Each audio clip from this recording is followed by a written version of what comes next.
tardes amigos, bienvenidos a su programa Platicando con TVIA esta tarde de lunes. Y bueno, pues ¿qué noticias tenemos? Pues la tan llamada, la reforma educativa, pues que pasa, no pasa, y pues resulta que sí, este fin de semana se hicieron exámenes y pues ahí hay un tema pero muy interesante, ¿no? Se ha criticado, y con justa razón, en primera instancia se criticó ampliamente al gobierno de simplemente decir que se suspendía la evaluación indefinidamente cuando se aproximaban las elecciones, pero fue muy criticado con justa razón, inclusive se tramitaron amparos, pero al final, pues sí, después de las elecciones ya se dijo que siempre sí venía el examen. Y después resulta que estas personas, los de la CENTE, pues amenazan con impedir que se hicieran los exámenes, y el resultado, a pesar de que el secretario de Educación había dicho que llueve, truene o relampaguee se iba a hacer el examen, se le ha criticado porque se ha dicho, pues no se hizo el examen porque hubo 3 entidades por lo menos donde no se hizo el examen, pero si vemos los números fríos, pues estamos hablando de más del 80% de maestros que sí hicieron el examen, y donde toda esta situación que se está viviendo, pues se ha dejado a la CENTE en su justa dimensión, se ha colocado en lo que significa un pequeño grupo en los estados donde pues el gobierno local no ayuda mucho al gobierno federal, y donde se han permitido desmanes, pero el problema ya está focalizado, y donde la gran mayoría en el país pues, parece que sí está avanzando en estos cambios. Y otro tema que resulta muy interesante es el tema del fútbol. Resulta muy interesante porque como aficionados resulta que todos somos expertos en fútbol, y como aficionados criticamos mucho a los jugadores. Pasa lo mismo que el tema de los políticos. Criticamos a los políticos, criticamos a los jugadores, pero no nos damos cuenta de que tanto políticos como jugadores son al fin y al cabo un reflejo de la sociedad, porque no son extraterrestres, no son extranjeros, son mexicanos que ocupan determinado cargo, y son reflejo de lo que somos como sociedad. Resulta muy interesante el caso del entrenador de la selección. Sin hablar de fútbol, sin que sea un tema que vamos a tocar, sí resulta un interesante paradigma, porque veamos qué ocurre con el entrenador. Primero lo nombran, ¿por qué? Porque se hace todo a la ligera, porque hay una improvisación total, porque de último momento se le nombra al entrenador. Se va al mundial y realmente no se logra nada, pero en nuestro sentimiento radica que como ya estábamos muy cerca del fracaso, gracias al entrenador se salva decorosamente la actuación, volvemos a perder como siempre, pero lo consideramos héroe. ¿Y qué pasa? Cuando fracasa, cuando se termina su participación, culpa al arbitraje. Se culpa al arbitraje como siempre, como se hace en muchas de las instancias de nuestra sociedad, culpar a la autoridad. Y cuando viene el fracaso, en lugar de asimilarlo, en lugar de aceptar cambiar las cosas, en lugar de darse cuenta de las cosas que hay que mejorar, ¿cuál es el resultado? Se critica a la autoridad, que es el arbitraje, y se considera traidor a quien se atreve a señalar el error.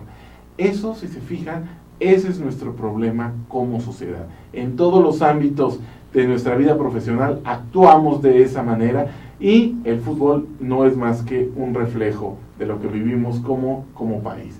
Pero bueno, vamos a dejar esos temas y vamos a platicar. Tenemos aquí un joven invitado, Mauricio. Alfredo, muchas gracias. Mauricio Figueroa Torres, gracias por acompañarnos. Un placer. Pues, ¿cómo te presento? Joven, abogado no, porque amigo de Alfredo nada más. Hombre, gracias. Sí, nada más. Abogado no, porque estás en eso, ¿no? Me estás contando. Sí. Yo espero que ya en la primera o segunda semana de septiembre ya me titule. Ok, pero ya acabaste la carrera. Ya, egresado de la Facultad de Derecho de la UNAM. Abogado y miembro del Ateneo Nacional de la Juventud. Así es. Ya habíamos tenido aquí a tus compañeras a que nos platicaran del Ateneo, y nos habían venido a platicar de un tema que era el tema de los derechos, ¿no? De derechos de las mujeres y derechos de la juventud. Claro. Y quisiera preguntarte simplemente a grosso modo, para ya entrar en materia, ¿qué es esto del Ateneo? Porque el Ateneo Claro. me suena a Morín, me suena a los sabios, me suena a principios del siglo XX. Claro, claro. ¿Qué pasó? ¿Qué pasó? Porque de pronto desapareció y de pronto aparecieron ustedes ahora. Así es, pues mira, precisamente como tú lo mencionas, el Ateneo de la Juventud era una agrupación de intelectuales que alrededor del año 1909 se juntaron con la finalidad de impulsar pues muchas de las bellas artes, del estudio y de la crítica en el país. Pero eran jóvenes, ¿no? Igual que Sí, ustedes. sí, relativamente jóvenes, o sea, podríamos encontrar ahí a Diego Rivera, a Pedro Enrique Sureña, a José Vasconcelos, en fin, ¿no? Personas de gran envergadura que después hicieron eco en la historia de una manera espectacular. Entonces, 100 años después, a iniciativa de nuestro compañero José Luis Gallegos Quesada, resurge el Ateneo en el nombre de Ateneo Nacional de la Juventud AC y rescatamos esta filosofía del grupo de 1909. Ahora no somos ni nietos ni bisnietos de Pedro Enrique Sureña, ni de Diego Rivera, ni de nadie. O sea, no es derecho de sangre como, como en la Para política. nada. Pero somos ateneístas en el sentido que rescatamos los valores filosóficos de este grupo. Y hoy nuestras tareas se dividen en 3 grandes ejes, que es la formación de ciudadanía, la difusión de cultura y de las artes, y un poco análisis, gestión, elaboración de políticas públicas. Son las 3 grandes ramas en las que nos enfocamos. Entonces, esa es la historia de por qué nos llamamos Ateneo Nacional de la Juventud. Pero aparte, esta agrupación quedó mucho tiempo, o sea, no es una, tiene el nombre, pero no es una continuidad porque se apareció durante... Sí, claro, no es una continuidad inmediata, pero yo diría que sí es mediata en el sentido que rescatamos mucho los valores de los ateneístas. Los principios, los valores, claro, de lo que hacían ellos. Ahora, la idea de este programa, de lo que queríamos platicar, era el tema de las elecciones. Acaban de pasar las elecciones. A veces pensamos, tenemos la idea equivocada que los jóvenes como tú, se dividen en 2 grupos. Se dividen en 3 grupos, diríamos. En los que les vale gorro esto, o sea, que no les interesa en lo más mínimo votar, que sacan la credencial de elector porque es una identificación, Claro. Es una identificación que no tiene mayor interés en el tema de la política. Otro grupo que está metido en la grilla para ir subiendo, escalando posiciones, Claro. que actúan en muchas ocasiones, en todos los partidos políticos, que actúan como derecho de sangre, ¿no? De que Claro. el abuelo fue fundador, el papá ya fue diputado y entonces ahora ya estás tú pegando cartelones porque vas a ir subiendo. Pero más que como una ideología, más como una chamba, como... Claro, sí, definitivamente. Seguir ahí. Y un tercer grupo, que son los que salen en la tele, un grupo violento, radical, que lo que busca es pues una idea trasnochada de 68era o anarquista, o simplemente ir al golpeteo, ir al escándalo, eso. Y como que no tienen mucha publicidad o mucho cartel la idea de los jóvenes que sí estén comprometidos pensando, que estén analizando, que estén estudiando las circunstancias, ¿no? ¿Tú Claro. qué opinas? Mira, yo coincido con gran parte del diagnóstico. Ciertamente vivimos en un país en el que la gran mayoría de su población es joven. Entonces yo creo que los jóvenes precisamente tienen el derecho de ser apartidistas, pero no nos podemos dar el lujo de ser apolíticos. Y en todo este umbral, en toda esta diversidad que hay, pues hay jóvenes que tienen una ideología mucho más marcada, mucho más tradicional, jóvenes muchísimo más socialdemócratas o de la nueva izquierda, como se llama ahora, y jóvenes que también quieren hacer política con otros cauces, ¿no? Recientemente pues hemos visto cómo ya hay nuevas maneras de hacer política, de participar en la política, desde la sociedad civil, pero ahora ya también desde medios independientes, como fue el caso del anterior ejercicio electoral. Entonces, yo creo que es muy válido que existan pues una diversidad y una divergencia de este estilo, y qué bueno que pensemos diferente muchos jóvenes, y qué bueno que opinemos diferente, pues porque por eso estamos en pleno siglo XXI, donde solamente una democracia se puede disentir, pero disentir con argumentos, ¿no? Y criticar, pero también proponer. Entonces yo coincido con eso, ¿no? Y qué bueno que haya diversidad. Ahora, yo te quisiera llevar esto a un símil. Cuba, te voy a poner el caso de Cuba. ¿Qué ocurre con Cuba? Los jóvenes de tu edad, los chicos cubanos, pues para ellos, ¿quién es Fidel Castro? Fidel Castro es un viejito ahí, dictador, es un armatoste ahí perdido, que es el dictador, ¿no? Y y que no les causa mayor emoción ni nada. Hay otra generación anterior a eso que vieron a un Fidel Castro fuerte, retador frente al imperio y que se emocionan y se quedaron con esa idea ahí de que le plantó cara al imperialismo y todo ese rollo. Y un tercer grupo de unos que empiezan a idealizar y dicen, no, es que en la época de Batista vivíamos terrible y demás, y que viven igual ahora, ¿no? Pero sí se creen todo el tema de que la revolución transformó y demás. Pero como que quien va a transformar a Cuba, y pongo Cuba porque creo que es el ejemplo más fácil, son los jóvenes que ya no están contaminados por ver o idealizar a este señor, por ver cómo cuando la lucha contra el imperialismo, la Guerra Fría les parece algo ridículo, algo de hace muchos años. En el caso de México, ustedes no vivieron el sistema que se vivía antes. Y entonces, ¿qué pasa? Eso provoca que sean muy críticos con la democracia, lo ven como algo muy distante, la época de un solo partido. ¿Cómo ves? Porque la historia que ves la ves en los libros, claro. No tienes mayor contacto que eso. Claro, claro. ¿Cómo lo ves?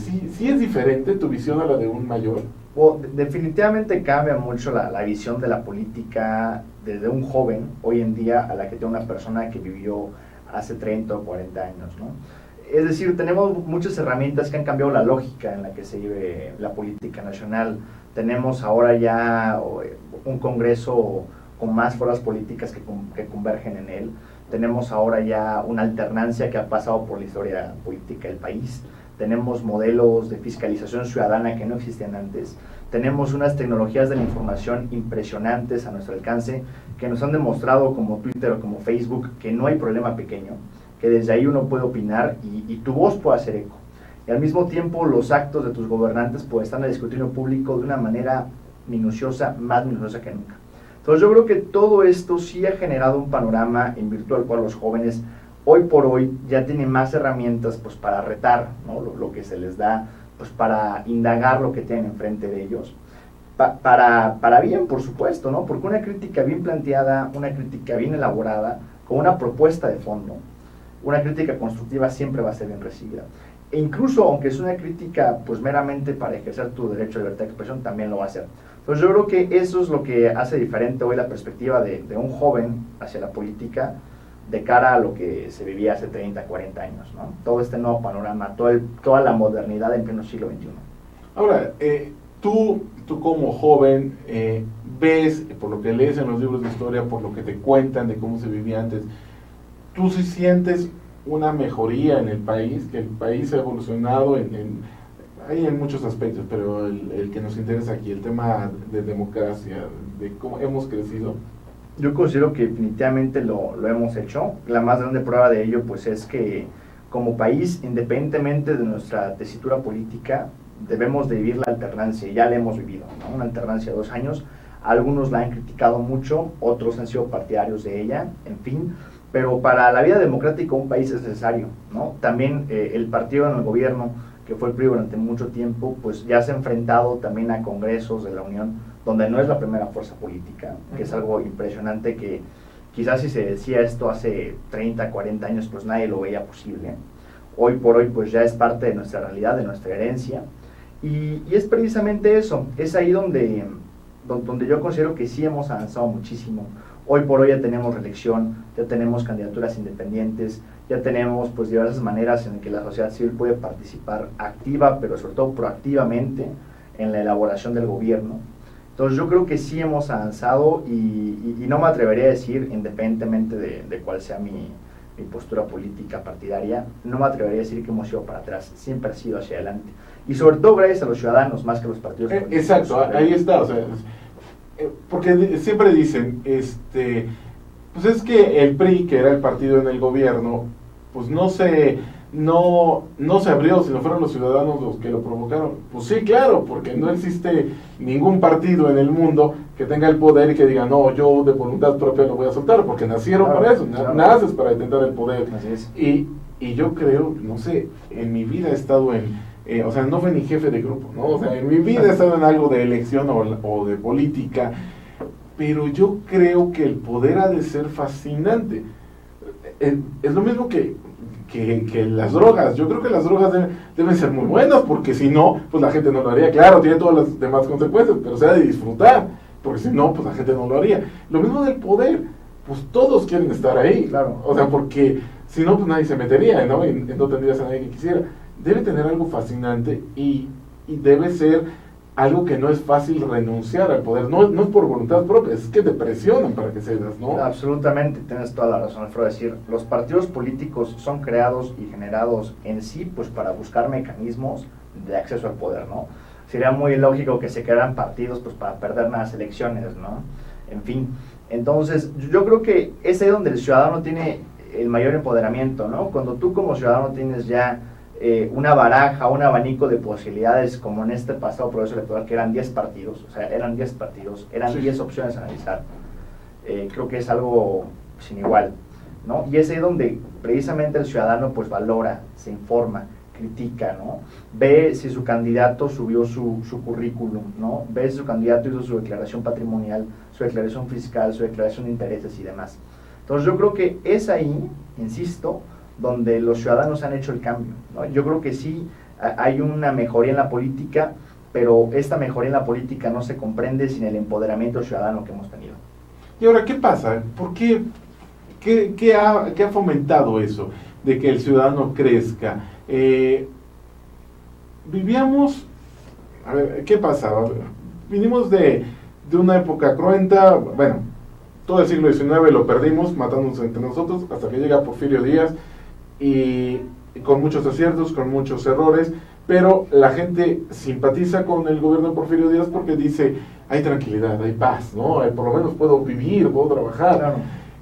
Luego viene otra vez la revolución. Nos encanta eso de matarnos entre nosotros y pelearnos. Más que matarnos, pelearnos, ¿no? De que todo el mundo tiene verdades absolutas. Pum, pum, pum, pum. Volvemos a no crecer hasta que llega la estabilidad del PRI, la dictadura perfecta, ¿no? De la que hablaba Vargas Llosa. Pero dictadura perfecta porque pues era un partido que gobernaba y teníamos un rey 6 años y el rey se iba a los 6 años. O sea, no había la dictadura personal, por mucho que algunos lo hayan intentado. Y la gente parecía feliz. Pero ¿qué pasa? ¿Por qué? ¿Cómo se da? ¿Aumenta el nivel educativo? ¿Las redes sociales? Que las redes sociales son ahora. ¿Qué ocurre? ¿Qué ves tú en los jóvenes que haga que se pueda dar este abanico de posibilidades, este cambio, están más comprometidos con la política? ¿Qué ocurre? Claro, bueno, pues primero que nada, el PRI, precisamente como tú lo comentabas, es un partido que nace al gobierno. Y durante este tiempo, que fueron poco más de 7 décadas en las que estuvo en el poder, sí le dio al país una estabilidad, ¿no? E independientemente de lo que la gente quiera denominarle, o ciertos autores como Vargas Llosa y dictadura perfecta, mientras en América Latina, en todos los países de América Latina, afrontaban un régimen dictatorial en la segunda mitad del siglo XX, México ya estaba en un proceso de partidos políticos, ¿no? Si bien era un proceso cerrado porque no había una competencia partidaria o no habían fuerzas políticas opositoras suficientemente fuertes para hacerle cara al PRI. En el 76 López Portillo fue el único candidato. Claro, fue un presidente por default. Entonces, si bien no existían partidos políticos con suficiente contrapeso, se ve una estabilidad democrática, me atrevo a decir, y se ve una estabilidad institucional suficiente pues para permitir alfabetización, para permitir fomento de empleo, para permitir también pues mayor capacitación, ¿no? y mayor creación de ciudadanía. Entonces yo creo que es ahí donde nosotros estamos hoy por hoy a la vanguardia de cara a muchos países de América Latina, ¿no? Pero ahí te preguntaría, coincido contigo en la primera parte, en la parte de que, oye, pues así como que mal, pues no estábamos, o sea, claro, porque tú lo tienes que ver en su contexto, claro. Es decir, oye, es que en México, pues había, no sé, Jaramillo, Vallejo, todos esos que luchaban por derechos, pues igual desaparecían, igual les ocurrió un accidente, el Madrazo tiene un accidente, en fin, todos esos, son personajes así, pum, pum, o hubo tal represión de los médicos, de los ferrocarrileros en los 50. Sí, claro, pero voltea a ver lo que pasaba en América Latina, claro. La dictadura argentina, la dictadura uruguaya, Paraguay, dominicana, Brasil, en fin. Chile, totalmente de acuerdo contigo. Pero no, esa parte estoy totalmente de acuerdo. Pero ¿no crees que íbamos muy avanzados en el sentido de por lo menos tenemos paz social aquí? Y bueno, por lo menos, no es por lo menos, pues es algo muy importante. Y eso permitía progreso en salud, en educación. Claro, claro. Pero como que estábamos tan cómodos, como que los otros vivían dictaduras, vivían cosas terribles, y ¡bum! Transitan más rápido la democracia que nosotros estábamos, como que nos dormimos en nuestros laureles, como que estábamos estamos bien así, ¿no? Claro. No sé, ¿no sientes eso que de pronto llegamos muy tarde? Yo creo más bien que llegamos, a comparación a nuestros hermanos de América Latina, muy rápido en este proceso, y llegamos quizás a una zona de confort. Tan es así que hoy por hoy en muchos países del mundo en los que hoy se está pugnando por derechos de personas transgénero, por ejemplo, aquí en México seguimos muchas veces esperando por la igualdad de la mujer, ¿no? Es decir, es una cosa que dices, oye, estamos ¿en qué parte, no? Oye, y sin meternos, porque seguramente no estarás de acuerdo conmigo, pero a mí en lo personal me cuesta mucho trabajo distinguir quién es de qué partido, ¿no? Porque de pronto, y hoy son de uno y luego, y más en provincia, ahorita son de uno y mañana resulta que ya van por otro partido y tal.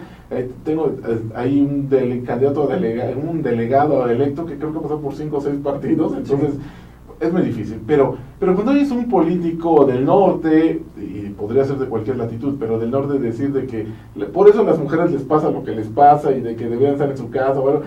Claro. Y lo ves, dices, pero aparte no era una persona inculta ni nada, o sea, era un militante importante, creo que había sido diputado, senador, algo así había sido. Entonces no puede ser, ¿cómo podemos estar pensando eso, discutiendo eso? Sí, así es, pues es parte también de la idiosincrasia que se ve en muchas partes del país. Lamentablemente también es parte de la realidad nacional, ese tipo de cuestiones. Y ahora lo que tú también mencionas, esto que hoy por hoy el político, y es un problema que también se da cuando tienes un abanico de posibilidades tan amplio, anda brincando el tingo al tango de muchos partidos políticos. Un ejemplo de ello pues Ricardo Monreal, que empieza en la CNC del PRI, luego se va al PRD, del PRD se va a Movimiento Ciudadano al PT, del PT a Morena, ¿no? Sí, es una cosa bárbara, ¿no? Nada le falta después irse a Encuentro Social, ¿no? Le falta el pan. Sí, claro.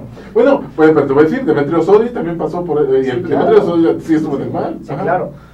La idea es, como derecho político, como ciudadano lo tienes, ¿no? Es decir, te puedes ir al partido que más te sientas identificado con, es válido, ¿no?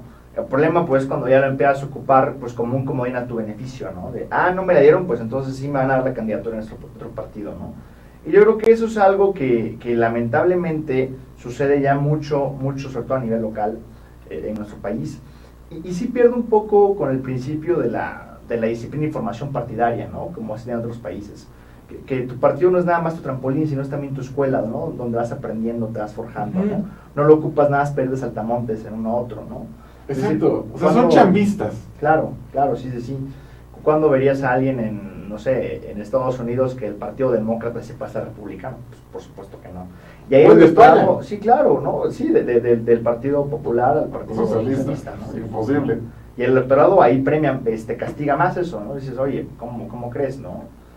Y aquí también siento que esa es una cuestión que podrá fortalecer más a la ciudadanía, ser un poco más crítico también con eso, ¿no? Ver cuando realmente un político está proponiendo un proyecto de nación incluyente, progresista, y cuando realmente está ocupando un partido político o un movimiento para posicionarse y seguir vigente en el mapa. Creo que eso nos ha faltado más en esta contienda electoral, ser más críticos con ello. ¿Qué pasa? Nos falta cultura como elector, como ciudadano, porque vemos spots, vemos cancioncitas simplonas, vemos comerciales como hechos para que captes imágenes, para que captes sensaciones, pero no hay ningún plan de trabajo, nadie habla de plan de trabajo, nadie habla de, por ejemplo, este proyecto de 3 de 3. 3 de 3. ¿Qué porcentaje de políticos se inscribieron en eso? Es mínimo, menos del 10%, sí. Ridículo. No tenemos o sea, se decía, es que en esas elecciones el electorado sí castiga. Pues yo no sé si castiga, simplemente tenías un gobernante, votas por el del otro partido y ya, así fue. Sí, claro. Yo creo que, y ahí es donde empieza a ponerse interesante el tema, tienes por un lado un gran empoderamiento del ciudadano, tienes herramientas al acceso, es decir, tú puedes ir y accesarlas, activarlas, como es el caso de la transparencia, ver las plataformas electorales de los partidos políticos, qué proponen en materia de juventud, de género, etcétera. Puedes también ver cuál es el proyecto legislativo de tu candidato, lo puedes hacer. Pero por el otro lado está la desidia, ¿no? Es decir, ¿a cuántos conocemos que se haya metido realmente a ver el perfil, el currículum de su candidato? Pero ahí te diré, yo como ciudadano, te diré, yo no, pero ¿por qué no? O sea, creo que los que subieron sus currículum tampoco lo subieron todos al IFE, ni mucho menos. Claro, aunque no necesariamente lo tienes que consultar quizás en el INE, ¿no? En el INE. Puedes meterte a la página de tu candidato, el que te llama la atención, pues la gran mayoría tienen, y averiguar quién es, y si no, pues de hecho es ahí un clavado, ¿no? Como opción y ver, oye, a ver, ¿esta persona qué es, no? Pues me meto a cédulac.gov.mx, pues dice que es médico cirujano, ¿no? Etcétera. Pues dice que no tiene licenciatura, ¿no? O se ostenta que es maestro, no sé qué, y no tiene nada, ¿no? ¿Pero nos falta cultura en eso? Yo considero que más que nos haga falta cultura, nos hace falta incentivarnos también, ¿no? Que los políticos digan, ¿sabes qué? Oye, conóceme más, etcétera, ¿no? No nada más veme en la mampara, o no nada más veme atrás del coche de la persona que está enfrente, ¿no? Sino conóceme más, esto es lo que estoy haciendo y pues para qué lo quiero hacer, ¿no? Sí, es que es el tema, se sabía muy poco de ellos. Ahora, preguntas, a ver, sí, el tema del abstencionismo y del voto nulo. Quisiera saber tu opinión al respecto, porque en sociedades, entiendo que en sociedades muy avanzadas, que serían los nórdicos, por ejemplo, también el porcentaje de votación es muy bajo, ¿no? O sea, claro. Porque es normal, ¿no? En elecciones intermedias que no haya sí. un porcentaje tan alto. Pero se da un fenómeno que es, uno es el abstencionismo, que yo lo consideraría muy distinto al voto nulo. El abstencionismo es, me vale gorro, no me interesa, claro. No he cambiado mi dirección, vivo en Veracruz y sigo con domicilio del DF, me vale gorro. Y el voto nulo, es decir, es una manera de protestar, es una manera de decir, sí, no claro. quiero. ¿Tú qué opinas de esos dos? Yo te lo he vivido ahí en tres estadios. La primera es, ¿el voto nulo es votar? Sí es votar. El voto nulo es muy respetable, definitivamente es muy respetable, cada quien es libre de hacerlo. Número 2, el voto nulo, ¿cuál es su razón de existencia o cuál era su lógica en la cual lo comprendía e incluso yo hubiera llegado a optar como ciudadano apartidista, ¿no? El voto nulo era una exigencia muchas veces cuando no tenías candidaturas independientes, cuando no tenías reelección, cuando realmente la plataforma y tu baraja ya se había agotado, ¿no?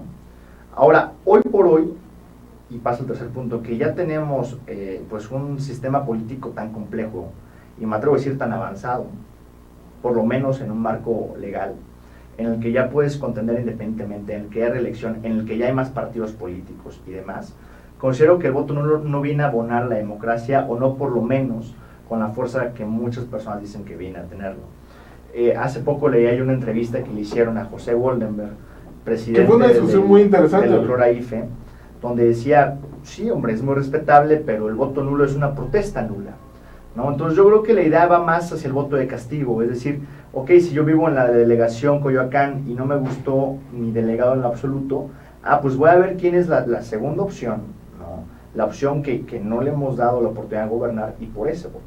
Porque ahí hace la diferencia, ¿no? Ahora, por otro lado, muchas personas que critican el voto nulo, con grandes autores muy respetables de este país, critican también a partidos que no tienen la fuerza para sostenerse, ¿no? El voto nulo, lo que puede llegar a ser, y como va a ser probablemente este caso con el Partido del Trabajo, es que si bien es cierto que no alcanza en un nivel real la cantidad de votos suficiente para conservar el registro, es que después del voto nulo, ¿no? Que ellos mismos promovieron, y que posiblemente incremente con las casillas anuladas en el Tribunal Electoral, pues llegan a conservar el registro, ¿no? O sea, en una de esas, si este movimiento hubiera sido tan fuerte, hasta el Partido Humanista hubiera podido conservar su registro. ¿Sí me explico dónde quiero llegar? Bueno, pero yo te voy a decir, el voto nulo inclusive tuvo más votos que PT y tuvo más votos que el humanista, ¿no? Claro. Yo te preguntaría, ¿y qué tuvo más consecuencias, no? ¿La posible permanencia del PT o el voto nulo, no? Vamos a seguir sobre este tema, porque me interesa mucho ese tema. Permítenos ir a una pausa. Claro que sí. Vamos a una pausa y regresamos.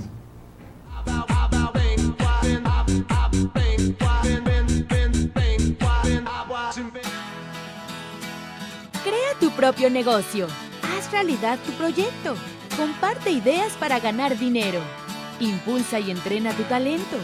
Procura emprendimientos rentables y con futuro. Empieza hoy. Dayman, la receta del éxito. Dayman, por más de 7 décadas y con presencia en más de 9 países, se ha consolidado exitosamente como una empresa que desarrolla, fabrica y distribuye colorantes, saborizantes y productos alimenticios por excelencia.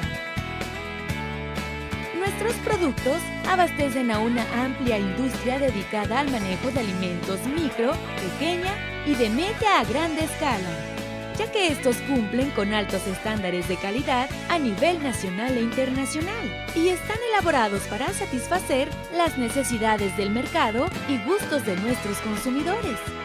Nuestro principal objetivo es brindar un producto de calidad que nos permita mantener la lealtad de nuestros clientes y consumidores, excediendo sus expectativas de servicio.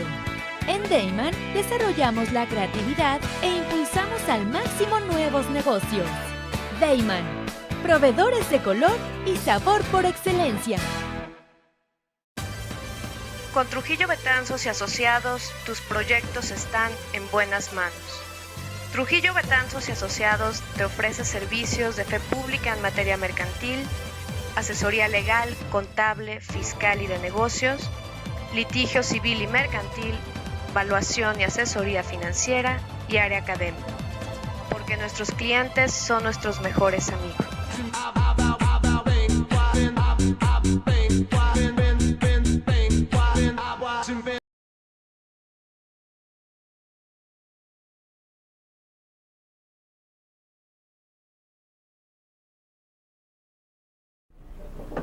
Amigos, ya estamos aquí de regreso y ¡pum! Que nos apareció una invitada que venía atorada en el tráfico y ahora, derivado de eso, ahora tú te presentas. Ya te conoce el auditorio. Ya me conocen. Soy Frida Gómez, SDP Noticias, videocolumnista y analista política, y estoy en el Ateneo Nacional de la Juventud en toda la parte de comunicación social. Y venías metida en el tráfico de esta ciudad. Sí, una disculpa por llegar a esta. No, ya estamos aquí, seguimos platicando sobre el tema. A ver, estábamos platicando aquí nosotros del tema del voto nulo. ¿Tú qué opinas del voto nulo? El voto nulo es una aberración contra la democracia. No, qué barbaridad. Eso es el voto nulo. ¿Por qué? A ver, cuéntanos. Porque el voto nulo, además de ser un desperdicio electoral, porque un voto, pues, económicamente hablando, cuesta mucho, prácticamente no tiene ninguna repercusión real en el resultado electoral. Algunas personas dicen, yo voy a anular mi voto porque estoy inconforme con la manera en la que los partidos políticos se han manejado, pero en realidad el voto nulo no soluciona absolutamente nada, y al contrario, engrosa todo un sistema que supuestamente están combatiendo. Pero a ver, vamos a ver el tema. De entrada, de que es un desperdicio porque el voto cuesta muy caro. Pues claro que cuesta muy caro, pero cuesta muy caro, ¿por qué? Porque los partidos políticos lo han hecho muy caro. Entiendo el tema de que no tiene efectos, como por ejemplo en España. En España el voto nulo claro que tiene un efecto, ¿por qué? Porque si yo voto nulo significa que los euros que le corresponderían a ese voto se le regresan al Estado, no se le van a entregar a ningún partido político, ¿no? Pero aquí el tema es que son los políticos los que hacen las leyes, y hay precisamente para evitar el riesgo del voto nulo, ¿qué hacen? ¡Fum! Pues no pasa nada con el voto nulo, o sea, no tiene ninguna sanción. Pero ahora, ¿cómo le podemos hacer los ciudadanos para protestar? ¿Cómo puedo yo protestar para decir, no contra, porque tú me ponías el ejemplo de el voto de castigo, voto contra mi delegado, el partido de mi delegado, ¿no? Yo les pongo un ejemplo, en el caso de Benito Juárez. Benito Juárez, porque debo confesar abiertamente que yo nulifiqué mi voto, te lo contaba a ti. Y tú ya lo sabías, que ya había nulificado mi voto. Bueno, nulifiqué mi voto en Benito Juárez. Suponte que estuviera yo en contra del PAN como delegado en Benito Juárez, ¿no? Que es el caso que desde el 2000 para acá el PAN ha ganado. Soy en contra de él. ¿Y entonces por quién voto? No voto por él, no voto por el PAN, y entonces voto por otro. ¿Y entonces por quién voy a votar? Me cae bien el de ¿cómo se llama? ¿Los naranjas? ¿Cómo se llaman los naranjas? Movimiento de la Garza. Movimiento Ciudadano. ¿Por qué? Porque Jaime de la Garza fue delegado ya del PAN, y porque me cae bien, y porque creo que hizo un buen trabajo. Supongamos, todo es teórico, ¿no? Y entonces lo castigo y voto por ellos. ¡Pum! Y entonces voto por ellos. Y resulta que me informan ahorita, que están informando que van a apoyar ahora a Morena. Yo digo, espérame, ¿cómo? Y es lo que tú me acabas de decir. Oye, espérame, tú nunca dijiste que ibas a hacer eso. Es que no importa, es que es el tema, ¿me entienden? El tema de, ¿y qué pasa si se alían? ¿Y qué pasa si esta facilidad? En democracia, claro que hay alianzas, pero las alianzas son temporales, son para determinados proyectos, no así. Es decir, ¿cómo hubiera yo hecho Benito Juárez para castigarlos? Aquí hay una realidad. Las elecciones tienen como objetivo elegir a una persona o a un grupo político que va a gobernar. Tú no puedes pretender protestar en unas elecciones porque no sería viable ni siquiera que nadie se quedara gobernando. Imaginémonos un escenario en un mundo paralelo en el que del 100% de la lista nominal, el 45% que votan, el 40% anula el voto. Saramago, La novela de Saramago. La mayoría es que nadie gobierne. Eso no sería real. Entonces, el objetivo de las elecciones es escoger a una persona que gobierne. Si tú decides protestar, si tú quieres inconformarte, hay vías institucionales para hacerlo, hay herramientas legislativas para que tú como ciudadano puedas mover lo que a ti te está incomodando, porque vaya, es muy fácil protestar, es muy fácil decir, bueno, es que todos son iguales, a mí no me gusta cómo lo hacen, pero lo difícil aquí, el punto, es que tú como ciudadano digas, a ver, de todo lo que me molesta, esto está mal, yo tengo estas herramientas para mover y para incidir públicamente en lo que me está molestando. Si no me hacen caso, ese es otro tema, pero ya tienes algo concreto, ya estás atacando un punto en el que estás inconforme. Pero simplemente nulificar el voto es decir que no te interesa la democracia, que no te interesa que gobierne y que no te interesa ni siquiera un proyecto que sería viable para el lugar en el que estás votando. Yo hoy también estoy de acuerdo en muchas cosas que dijo Frida Naz, que quizás ya bajaría dos escalones. Yo sí considero que el voto nulo tuvo una lógica y vino a bonificar a la democracia en México en su debido momento. Durante mucho tiempo, y recuerdo que alguna vez lo mencionaba José Merino, México fue el país único de América Latina que no contemplaba en su legislación ni candidaturas independientes ni reelección. Y yo considero que de alguna u otra manera las candidaturas independientes y la reelección sí corresponden en cierta medida al voto nulo. Siento que ese fue el efecto del voto nulo, quizás no fue un efecto mediato hacia la elección del gobernante, pero sí hacia el panorama político electoral nacional. ¿Ok? Ahora bien, yo considero que esta etapa ya quedó rebasada y agotada. Hoy por hoy, y ahí sí ya le doy gran parte de la razón a Frida, el voto nulo, teniendo 10 partidos políticos, más los locales, más los candidatos independientes que se anexen, ya tienes un abanico de posibilidades, Alfredo. Entonces yo te preguntaría, ¿tú ahí anulaste tu voto nulo por decisión o lo hiciste por convivir? No. Es decir, me voy a preguntarte, de estos 10 candidatos que habían, ¿no?, en la delegación Benito Juárez, de los 10 viste su plataforma electoral, sus propuestas, su trayectoria, etcétera, o nada, te dio flojera y dijiste, ay, no me siento identificado, voy a anular el voto? No, yo voy a decir. Siento que es ahí donde empieza todo yo te voy a decir. Difiero totalmente con Frida al 100% en un tema. En algunos podremos estar de acuerdo con Matisse. En uno estoy totalmente en contra. Cuando dices que el voto nulo es un desprecio o pretender ignorar a la democracia. Yo creo que no, yo creo que eso sería el abstencionismo. Creo que entre abstencionismo, y es lo que platicamos hace unos minutos, entre abstencionismo y voto nulo, creo que hay una diferencia abismal. Ahora, en cuanto a ya el voto nulo en concreto, te voy a decir, y ahorita que he contado de mi caso particular, déjenme contarles una anécdota.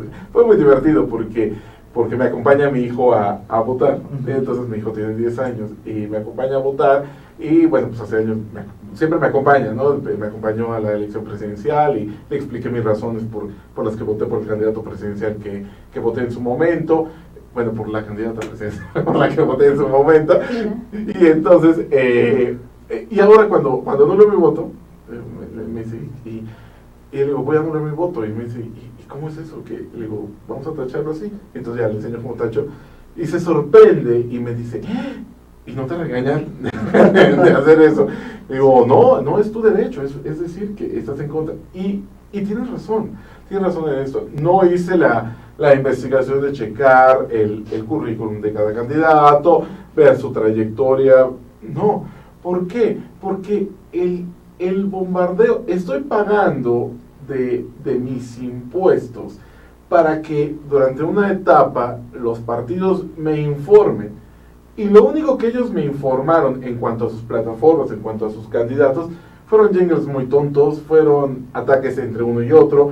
No hubo, y tú era lo que decías hace unos minutos, no hubo por parte de ningún partido político, no se arriesgan a decir, pensemos en un partido político que diga, ¿sabes qué? Olvídate de cancioncitas, todo eso, yo te voy a decir, mis candidatos para tal, son fum, y eso es lo que han hecho, eso es lo que ha actuado, esta es nuestra plataforma, como le llaman ustedes, plataforma legislativa, o nuestro proyecto legislativo y demás. Ningún partido hizo eso. Bueno, hay una disculpa, pero hay que distinguir. En la Benito Juárez, yo también soy juarense, a mí me causó una gran intriga la forma en la que se llevaron a cabo las campañas en la delegación Benito Juárez, porque sí había un candidato que tenía una propuesta real. Y era un candidato que justamente se estuvo vendiendo como eso. Ciu Tenorio, de la coalición PRI Partido Verde Ecologista de México, él llegó a decir, esto es Benito Juárez, tiene un corredor oriente, tiene un corredor occidente, en el corredor oriente voy a hacer estas obras, estos puentes, esta vialidad, voy a habilitar. Todo eso era una propuesta, y eran propuestas que no nada más se dieron en una territorialización de la delegación, también hubo propuestas en materia social, en materia de adultos mayores, y fueron propuestas que no eran simplemente una canción, ni un eslogan, ni un color, ni siquiera la idea de vaya, vota por algo distinto al PAN porque el PAN es ratero. No, el hombre venía con una propuesta. Además de su declaración de 3 de 3 también, que creo que fue el único en la delegación que lo hizo. Ah, sí, él hizo. Sí, claro. Mira, eso es bueno. Yo me lo encontraba saliendo de mi casa, me lo encontraba en cada cuadra su cartel. ¿Y mandaste tu currículum? Sí, no mandé mi currículum, definitivamente. Yo creo que es un ejemplo excelente de un proyecto ciudadano respaldado por un partido político, ¿no? Creo que es un muy buen ejemplo, y yo creo que como ejemplos como él, no necesariamente respaldados por el PRI o por el PRD, o por el PAN o lo que sea, habían en muchas otras delegaciones. Es decir, yo creo que sí habían candidatos que tenían un proyecto íntegro, que tenían una declaración y que tenían su currículum dispuesto a ser sometido al escrutinio público. Ahora bien, si tú no encuentras en esas, o sea, y lo veo muy raro, pero no obstante coincido que es una manera de manifestar tu voto en una elección. Pero si alguien no encuentra en estas 10 opciones a alguien que tenga su plataforma o su currículum o su declaración y demás, si no le encuentras de plano, que se me haría muy raro, está bien, puedes anular tu voto. ¿Por qué? Anular es votar, pero es votar de manera ineficaz, y que hoy por hoy ya no creo que tenga el impacto que en su momento tuvo. Sí se vale, sí es una inconformidad, pero insisto, como dice José Goldenberg, voto nulo, protesta nula. Si anulas tu voto, te anulas a ti mismo en una democracia. Sí, podría aceptar, y algo coincido totalmente contigo. Si vamos al tema de, por ejemplo, que la novela de Saramago es eso, de que de pronto abren las urnas y todas las boletas son en blanco. ¿Y qué hacemos? Y entonces entra una crisis. Claro, es curioso, votar nulo yo lo veo como un bien, como algo de protesta, siempre y cuando seamos poquitos. Porque el voto nulo, si triunfa, trae su propia destrucción. Es decir, si, es lo que tú ponías el ejemplo, ganamos los de voto nulo, tenemos el 80% de la votación, Claro. deslegitimas a todo el mundo, y entonces llevas al caos, llevas a la anarquía, y eso te provoca que llegue un caudillo, ¿no? Entonces, sí, está bien siempre cuando somos poquitos, porque si ganamos, o sea, yo no quería convencer a nadie, porque si convenzo a muchos, pues nos metemos en un problema. Pero bueno, olvidemos de ese tema. Independientes, me preocupa el tema de los independientes. Creo que es bueno, sí. Creo que, igual que el entrenador de la selección nacional, de pronto nos emocionamos demasiado y creemos que es la panacea, y que wow, el candidato independiente, como si lo hubiéramos traído de otro planeta, y como que, y volvemos a lo que decía al principio del programa, como que los partidos políticos son los que pervierten al individuo. Es lo que pensamos con los candidatos independientes. Él no viene de ningún partido, es decente. Pero los partidos pues no son entes abstractos, los partidos son simplemente agrupaciones de individuos. O sea, el partido político no es corrupto, el corrupto son las personas, que pueden ser igual de corruptos que el independiente, y me preocupa, eso es lo primero. Y lo segundo que me preocupa es que yo creo, lo que decía el expresidente Calderón me parece muy interesante. Al fin y al cabo, un partido político, el que sea, detiene a su líder. Si el presidente es del PAN o el presidente es del PRI, pues todo el partido político lo detiene un poco. Llega un independiente que no le debe nada a nadie, que se la puede creer y que se puede volver loco. No olvidemos que Hitler llegó por la democracia. Todos los dictadores, unos llegaron por las armas, pero otro gran grupo llegaron por la democracia. Sí, Hugo Chávez también. Hugo Chávez llegó por la democracia. Y Hitler sería el mayor ejemplo, llegó por la democracia. Sí, claro. ¿Qué opinan ustedes de los independientes? Por favor, Fran. La verdad, los independientes como fenómeno están respondiendo a un hartazgo de la ciudadanía en contra de los partidos políticos como sistema, no simplemente como un partido que haya sido corrupto o como un agente político que se haya comportado mal en el gobierno. En general, hay indignación y hartazgo en contra de todos los partidos políticos. El éxito de los independientes está justamente en eso. Ahora, habría que distinguir entre qué independientes estamos hablando. El Bronco, que fue todo un fenómeno mediático, electoral, histórico para mí, pues el Bronco venía del PRI. El Bronco tiene una formación priista. Entonces, 30 años estuvo en el PRI, ¿no? Viene del partido, en el partido pues no le dan el espacio y el reconocimiento que se merece, se lanza como independiente con un proyecto individual, con un proyecto con una perspectiva completamente distinta y triunfa. Y digo, con el Bronco yo más bien pensaría en una especie de caudillismo moderno que estamos viendo en él, porque el Bronco viene de autodefensas y de pelearse con otros narcotraficantes.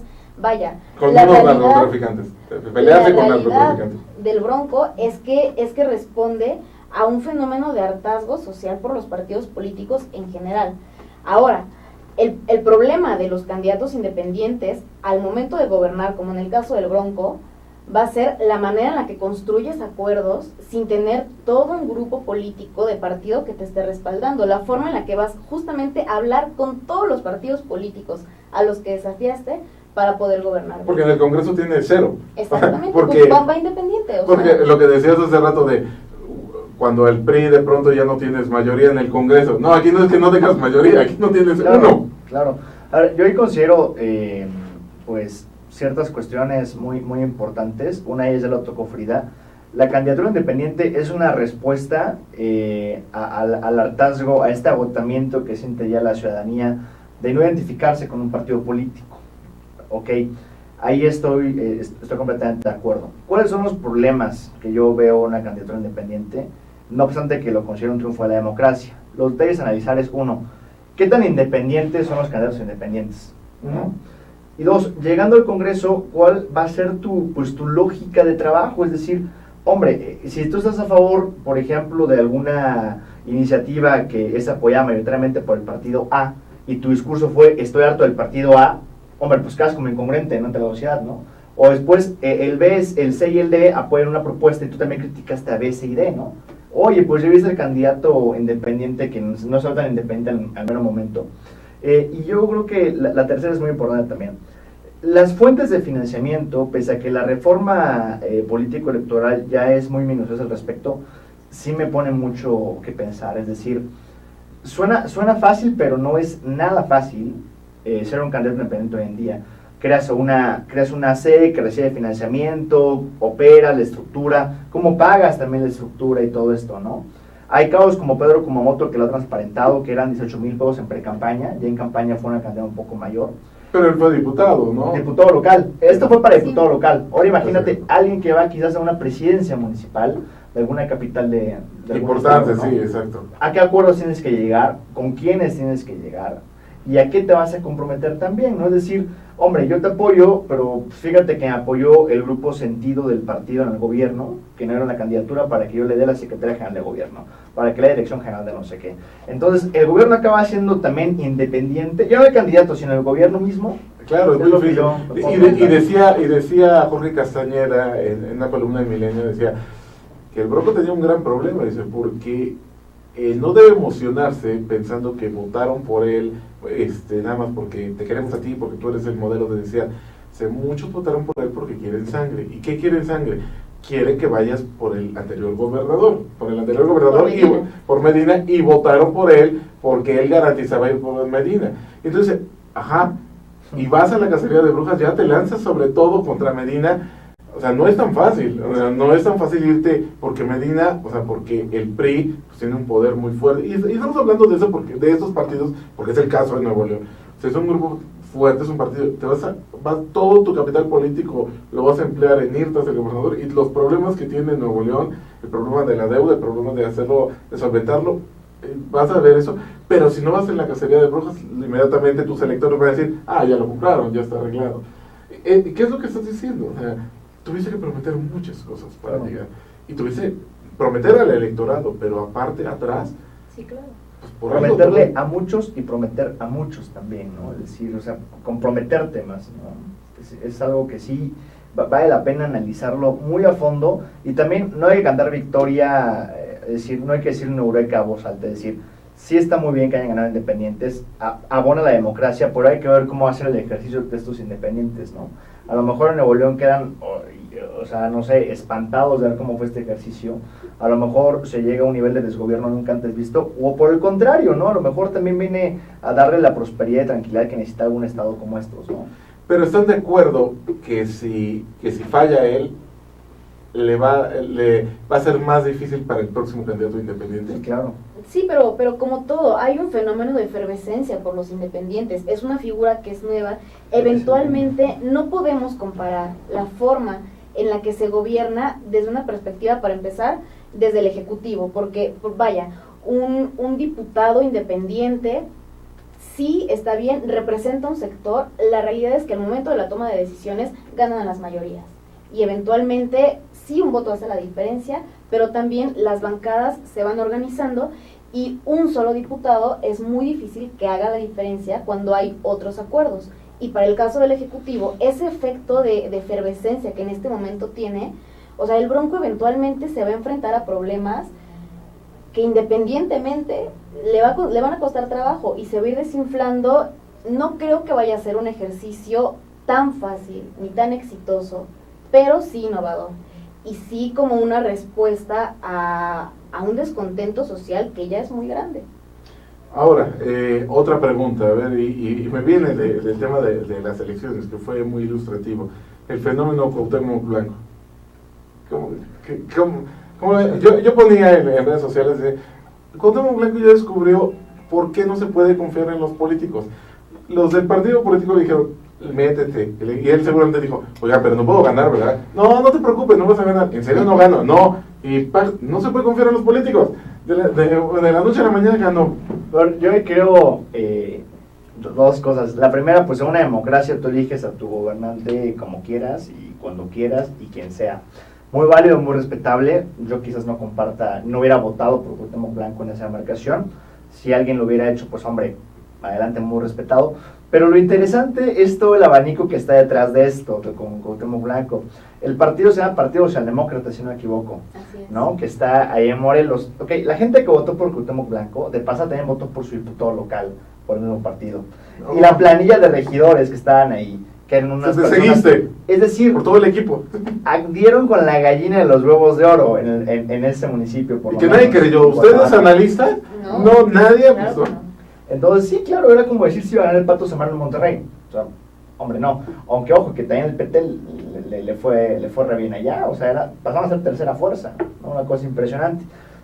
Pero lo que quiero llegar es, lo que sucede ahora en Cuernavaca es que esta planilla de regidores, pues han de estar bailando en Chingoncuá, es decir, ¿qué haces ahora? Impresionante, no se lo creían que iban a llegar. Oye, bueno, sí. No, de hacerlo, pues no pensaban que fueran a... Oye, pero a mí me pones mañana el presidente municipal de donde quieras. Me pongo a llorar. No, pues, ¿qué haces? Estaba el fin de semana en una conferencia de Roy Campos, y Roy Campos decía algo maravilloso, porque le preguntaban lo mismo que yo les pregunto a ustedes. Y lo que él decía es lo mismo que ustedes acaban de decir. Es un fenómeno, tal. Yo no habría votado, pero pues es interesante. una gran derrota para el PRD, para Graco, o sea que su candidato había perdido ante Cuauhtémoc Blanco, siendo que en un principio Graco era el conciliador de la izquierda y era el puente entre el presidente y la izquierda, ¿no? Y se desinfló, pero bueno. Decía Roy Campos, pues yo lo que haría en lugar de Cuauhtémoc es decirle, ¿saben qué? Yo en público voy a hablar muy poco, muy breve, me olvido del partido. Dice, porque el problema, cuando ocurre esto, el partido es el que gobierna, no el sur. Pero aquí el lío es que el partido tampoco tiene la menor idea de cómo gobernar. Entonces yo que Cuauhtémoc digo, a ver, ¿cuánto tengo de dinero? ¿Cuánto tengo al de presupuesto al mes de dinero? No, pues tienes tanto, ok. Empiezo a hablar por teléfono de ¿a quién puedo contratar? Le hablas a conductores de noticias de ¿a quién puedo contratar en estos puestos que me manejen? ¿Quién me maneja un municipio? Y ya te van a dar, pues, ok, ¿cuánto les pago? ¿Les paga? Y capaz que tienes una gestión maravillosa, pones a expertos en eso, tú ni te metes, capaz que tienes una gestión maravillosa y capaz que hasta terminas siendo gobernador de Morelos después. Imagínate. Pero puede tener una gestión exitosa si el hombre entiende de que él no puede. Pues claro, pero al final gobernar como tal es algo que se adquiere con experiencia. No es simplemente una cuestión en la que uno despierte y diga, bueno, hoy voy a gobernar el lugar en donde vivo. Es justamente saber construir acuerdos, saber reconocer las necesidades, las prioridades. Ellos han elegido, y en general, no solamente, o sea, en general los partidos políticos han elegido imágenes que son mediáticamente muy fuertes para entrar a cargos de elección popular, y el problema está, vaya, cuando se trata de que legislen, bueno, tienes a una Ana Gabriela Guevara que ni siquiera supo dónde llegar a tomar protesta, por ejemplo. Eso sí, ¿verdad? Que no sé cómo se equivocó. Se fue a la otra cámara. Pero cuando se trata de a mí me habrá pasado igual, cuando se trata de que gobiernen, la responsabilidad es mucho más grande. Totalmente, porque es administrativo, totalmente. Bueno, pero te diré, siguiendo tu criterio, no habría llegado al poder Ronald Reagan. Y Ronald Reagan para muchos es uno de los mejores presidentes que ha tenido Estados Unidos. Y era un actor que fue subiendo. Pero el fenómeno fue muy diferente del Ronald Reagan a Cuauhtémoc, que decir estaba según Estados Unidos, puedo decir a poco más de la mitad del siglo XX, ¿no? En la que pues, se vivía todavía pues un poco en la época dorada. Estoy de acuerdo. Rescataba mucho el ideal después de las primeras crisis de Estados Unidos, Ronald Reagan, ¿no? Estoy de acuerdo, pero lo que podríamos decir es... Y no fue respaldado por un partido que nunca ha estado en el gobierno, también. De acuerdo. Es otra, ¿no? De acuerdo, toda la diferencia. Pero yo lo que diría es, cómprenme esta idea de darle el beneficio de la duda. Ya llegó, es absurdo que llega, pero sí, no es un fracaso cantado. No. Bueno, porque hemos tenido políticos de gran tradición y son fracasos. Es decir, a ver, yo concuerdo con Frida, es decir, yo no creo, ni no soy optimista en que va a ser el mejor presidente municipal de Cuernavaca. No obstante, sí se me haría un poco responsable decir que desde hoy, en este día, es el peor presidente municipal cuando ni siquiera tomó protesta. Hay que ver cómo le va. Yo la verdad yo sí soy demasiado escéptico al respecto de decir, tienes una plena de regidores que son políticos improvisados, tienes un presidente municipal que literal lo sacaste para conservar el registro y ganar la presidencia municipal. Cuando tomó posesión o algo así se equivocó de partido, ¿no? Porque estaba protestando por el PRD. Ajá. Sí, se equivocó de las iniciales de su partido. Eso ni siquiera sabía. Sí. ¿No? Pero bueno, si así tienes una persona tan despistada en el momento, ahora imagínate en tus actos de gobierno, ¿no? ¿Cómo va a ser? Y son las preguntas del millón para Cuauhtémoc, ¿no? Y si nos ve, que tome nota. Pero ¿cómo va a ser? Y dice Frema, en política de grupo, solución de conflictos, manejo de crisis, administración pública, alto gobierno, ¿no? Es decir, y también solución de problemas tan elementales como de, no sé, 3 pichanchas, no sé cómo se dice aquí en el DF, 3 coladeras, ¿no? O sea, descomposición, estén dando una calle, pues aquí en llamas, ¿no? O sea, claro. No deberíamos de ser tan pesimistas. Gran parte del éxito de un gobierno está en el equipo que conforma ese gobierno. Si el equipo es fuerte, si el Partido Socialdemócrata logró al final de todo encontrar personas que vayan a hacerlo con experiencia y bien, vaya, aunque Cuauhtémoc sea la cara que se da al mundo, tal vez la administración no va a ser. Claro, hay que ver también cómo se integra pues el gabinete municipal, ¿no? ¿Quién va a ser su director de gobierno? Que llame a los chicos del Ateneo, ¿no? Que llame a los chicos del Ateneo. Y tampoco cobran tanto, ¿no? Se vean muy mal cobrando. Precio especial para Cuauhtémoc Blanco, si no está bien.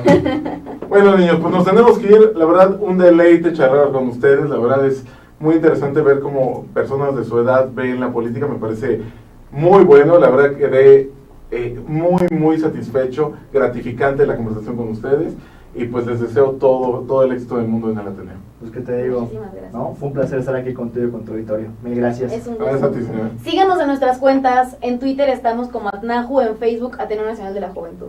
Porfa. Muchísimas Perdón, gracias. productor, por la publicidad. Perdón, No es cierto. Por favor. Muchas gracias, amigos, y aquí estaremos el próximo lunes platicando de estos temas.